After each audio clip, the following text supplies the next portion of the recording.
हाय बच्चों, कैसे हैं आप लोग। आज हम लोग इस भाग में कक्षा 6 का जो गणित है पूर्णांक पाठ उसका 2.3 का अध्ययन करने वाले हैं। आप लोग इस वीडियो के अंतिम तक बने रहें और 2.3 और 2.4 जो प्रश्नावली है, जो विभिन्न प्रकार के जो वस्तुनिष्ठ प्रश्न पूछे गए हैं उसको भी हम लोग इसी भाग में करने वाले हैं। तो आप लोग अंत तक हमारे साथ जुड़े रहें और जो विषय वस्तु है उसको समझने का प्रयास करें। तो हम लोग आते हैं 2.3 में।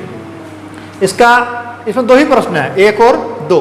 पहला प्रश्न क्या कहा गया है कि प्रतिरूप का अध्ययन कीजिए एवं इसके अगले चरण को लिखिए। ये जो प्रतिरूप दिया हुआ है 1 गुना 1 1, 11 गुना 11 बराबर 121। अब 111 गुना 111 बराबर है 12,321।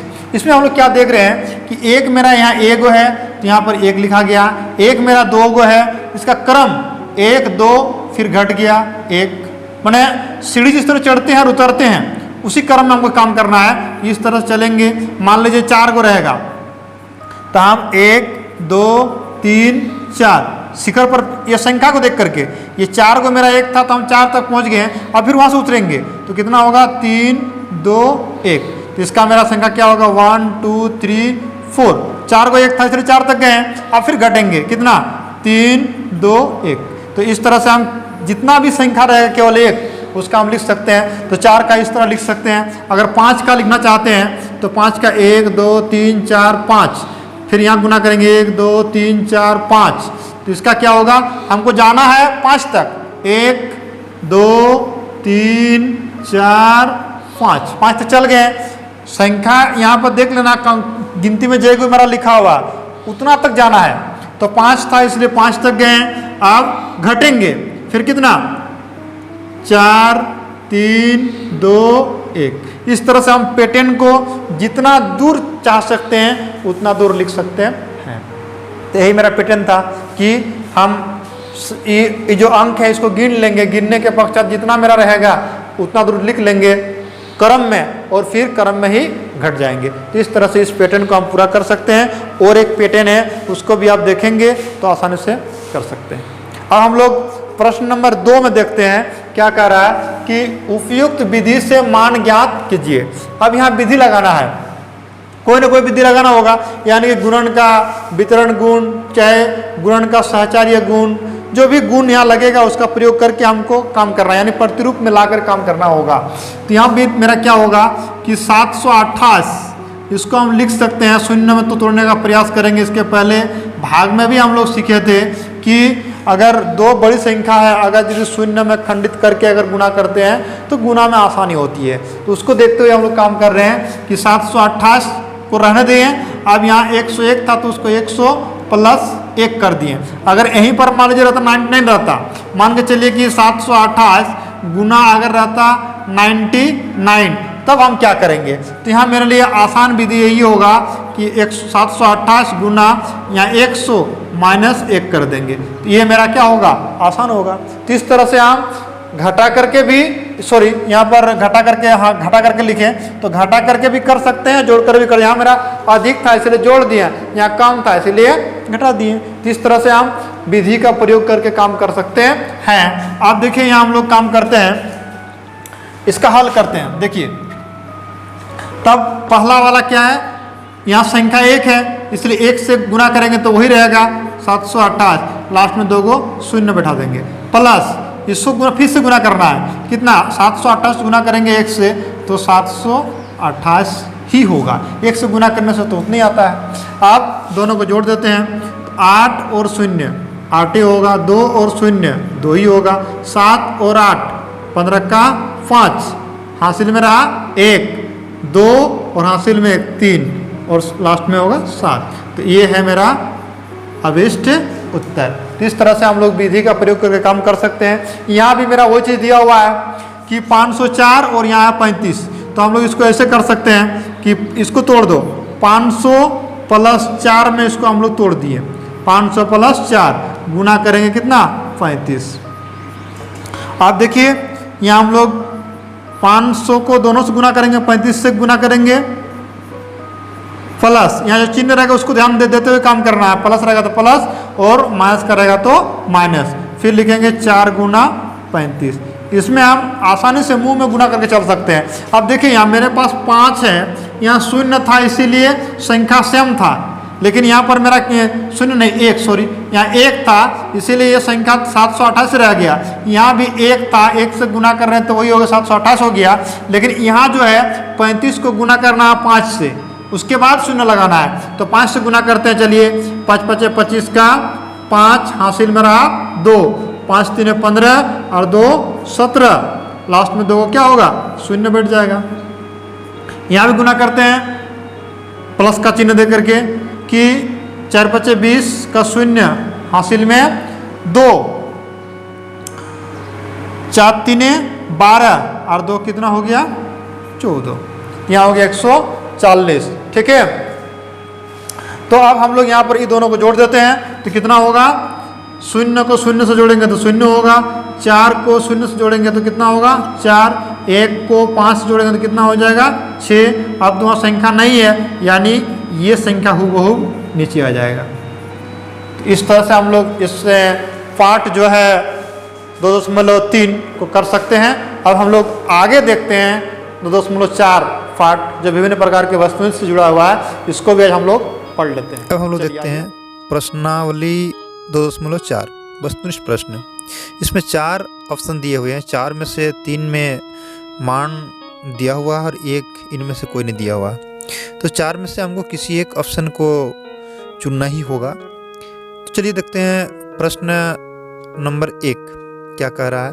सबसे छोटी प्राकृत संख्या है, इनमें से सबसे छोटी प्राकृत संख्या क्या है।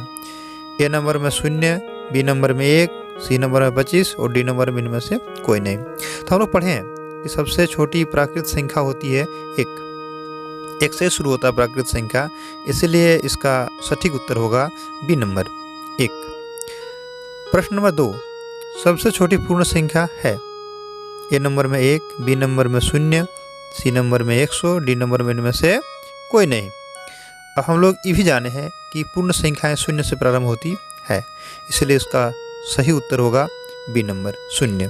3 नंबर में है 117 गुना 0 बराबर खाली जगह। तो हम लोग जानते हैं कि 0 द्वारा गुणन विधि से कि a गुना 0 बराबर होता है 0 और 0 गुना a बराबर होता है 0, अर्थात 0 से किसी संख्या को गुणा करने से उसका परिणाम जो होता है 0 ही होता है। तो यहाँ जो ऑप्शन दिया हुआ है ए नंबर में 1, बी नंबर में 117, सी नंबर में 0 और डी नंबर में परिभाषित नहीं है, जिसका सही उत्तर होगा सी नंबर 0। 4 नंबर कह रहा है 8 भागा 0 बराबर खाली जगह। तो हम लोग पहले पढ़ चुके हैं कि कोई भी परिमेय संख्या के नीचे अगर 0 हो तो वो परिभाषित नहीं होती है। तो अर्थात ये हम लोग जो देख रहे हैं 8 भागा 0 बराबर अपरिभाषित, यानी कि हम लोग इसको कह सकते हैं परिभाषित नहीं है। तो इसका जो ऑप्शन दिया हुआ है ए नंबर में 8, बी नंबर में 0, सी नंबर में 1, तो इसका सही उत्तर होगा डी नंबर परिभाषित नहीं। तो इसका वैल्यू होगा परिभाषित नहीं। चलिए हम लोग आगे देखते हैं। अब हम लोग देखते हैं प्रश्न नंबर 5, 0 भागा 7 बराबर खाली जगह। मैंने किसी संख्या से 0 को भाग देने पर उसका परिणाम क्या होगा।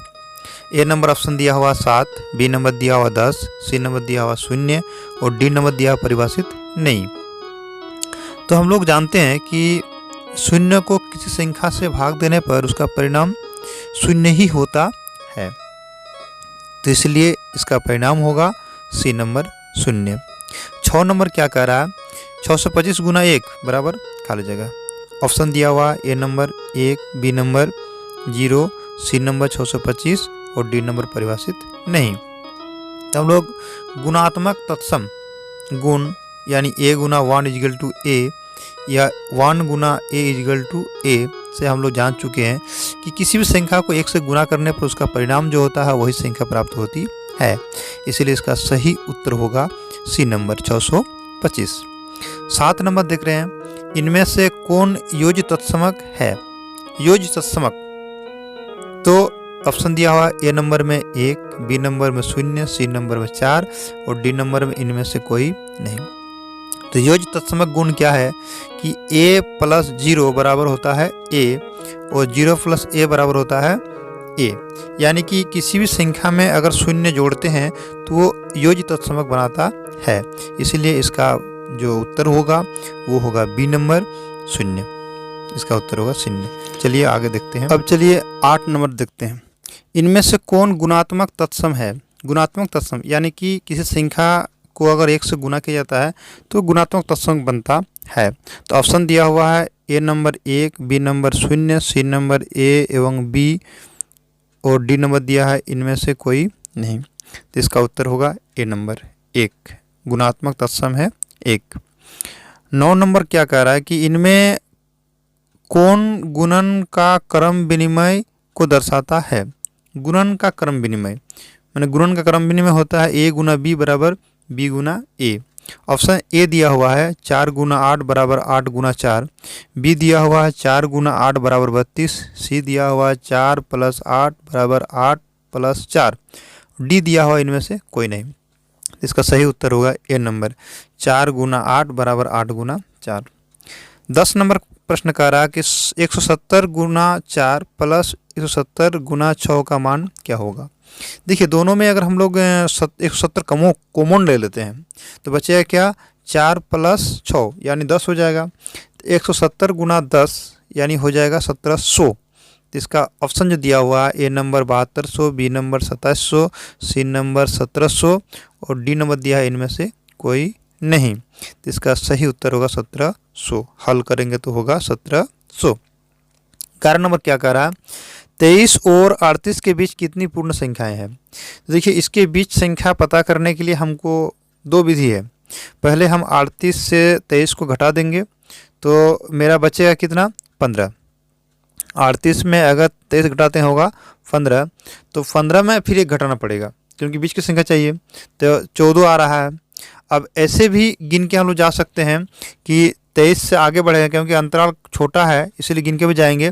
तो 24, 25, 26, 27, 28, 29, 30, 31, 32, 33, 34, 35, 36, 37 तक जाएंगे। तो मेरा कितना हो गया? 14। तो इसीलिए इसका जो ऑप्शन दिया हुआ है ए नंबर में 14, बी नंबर में 15, सी नंबर में 13, डी नंबर में 16। तो इसका सटीक उत्तर होगा ए नंबर 14। अब प्रश्न नंबर 12 में आते हैं। 1000 का पूर्ववर्ती है। पूर्ववर्ती आगे होता है परवर्ती। परवर्ती बना एक जोड़ना और पूर्ववर्ती बना एक घटाना। तो ऑप्शन क्या कह रहा है इसमें? A number 899, B number 999, C number 1001, D number हो गया 1000। तो पूर्ववर्ती मतलब एक कम, तो 1000 में एक कम करेंगे तो कितना होगा? 999। तो इसका उत्तर होगा बी नंबर 999। चलिए अब हम लोग देखते हैं प्रश्न संख्या 13 में लिखा हुआ 2 गुना 125 गुना 50 बराबर खाली जगह। ऑप्शन दिया हुआ है A number 12500, B number 1250, C number 5000 और डी नंबर 1,25,000। तो यहाँ पर हमको सजाकर थोड़ा काम करने की आवश्यकता है कि 50 गुना 2 करेंगे तो कितना हो जाएगा? 100 और 125 गुना करते हैं तो हो जाएगा 12,500। तो इसका सही उत्तर होगा ए नंबर 12,500। 14 नंबर में देखते हैं क्या होता है। 168 प्लस 329 बराबर 329 प्लस 168 में कौन सा गुण है? तो ये हम लोग देख रहे हैं कि योग का क्रम विनिमय गुण यानी कि ए प्लस बी बराबर बी प्लस ए नियम लागू है। तो इसका ऑप्शन देखते हैं। चलिए क्या क्या दिया हुआ है। ए नंबर में संवृत, 2 नंबर में क्रम विनिमय, सी नंबर में साहचर्य और डी नंबर में बंटन। तो इसका सटीक उत्तर होगा, सही उत्तर होगा बी नंबर क्रम विनिमय। तो बच्चों आपको ये वीडियो कैसा लगा? आप लोग को अंत देखने के लिए धन्यवाद और अगला वीडियो हम लोग बहुत जल्द लेकर आएंगे। तब तक के लिए बाय बाय।